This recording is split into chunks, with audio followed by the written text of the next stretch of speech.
ሰላም ውድ ተመልካቾቻችን እንኳን ወደ ዛሬው አዲስና አስፈላጊ የገልፍ የሥራ መረጃ በደህና መጡ። ዛሬ በቀጥታና በግልጽ መልኩ ኢትዮጵያን ወደ ገልፍ ሀገር እንዴት መምጣት ይችላሉ፣ ምን ያስፈልጋቸዋል፣ ምን መጠንቀቅ አለባቸውና በጣም ተፈላጊ የሆኑ ስራዎች ምንድናቸው በሚሉት መረጃ ተመርኩዤ ለእናንተ አደርሳለሁ። ውድ ተከታዮቻችን ስራዎቹን ከአሁን ሰዓት ጀምሮ ማመልከት ትችላላችሁ። የማመልከቻ ሊንኩንም በቪዲዮው መግለጫ ወይም ዲስክሪፕሽን ቦክስ ውስጥ አስቀምጫለሁ። በተባበሩት አረብ ኤሚሬት ውስጥ የሥራ ገበያ በፍጥነት እየተንቀሳቀሰ ነው። በሆቴል፣ በሴኩሪቲ፣ በኮንስትራክሽን፣ በሎጂስቲክና በቴክኖሎጂ ዘርፎች ከፍተኛ የሰራተኞች ፍላጎት አሳይቷል። ብዙ ኩባንያዎችም ከውጭ ሀገር ሰራተኞችን ለመቅጠር እየተሯሯጡ ነው።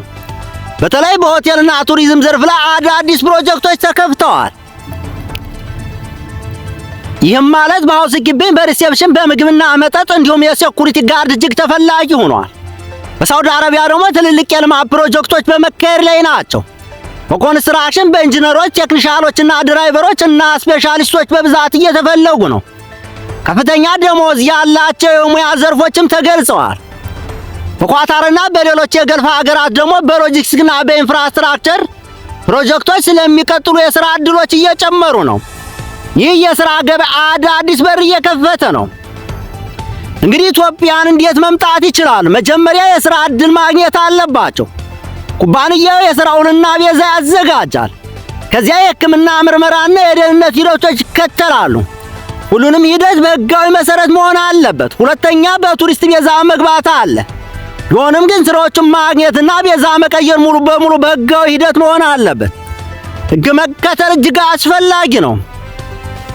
አሁን በጣም ተፈላጊ ስራዎችን በሴኩሪቲ ጋርድ፣ ድራይቨር፣ ሆቴል ሰራተኛ፣ ነርስ፣ ኢንጂነሪንግ፣ አይሲቲ ባለሙያዎች፣ የሽያጭ ሰራተኞች፣ እነዚህ ስራዎች በገልፍ ገበያ ላይ እጅግ ተፈላጊ ሆነዋል። እጅግ አስፈላጊ ምክሮች: ሲቪ በትክክል ያዘጋጁ፣ ከሐሰተኛ ደላላ ይጠንቀቁ፣ የሥራው ሳይኖረዎት ገንዘብ አይክፈሉ፣ ፓስፖርቶ የተሟላ መሆኑን ያረጋግጡ። ውድ ተመልካቾቻችን የገልፍ ሀገራት የሥራ ገበያ እጅግ እየተፈለገ ነው። እድል አለ፣ ግን ሕጋዊ መንገድን ብቻ ይምረጡ።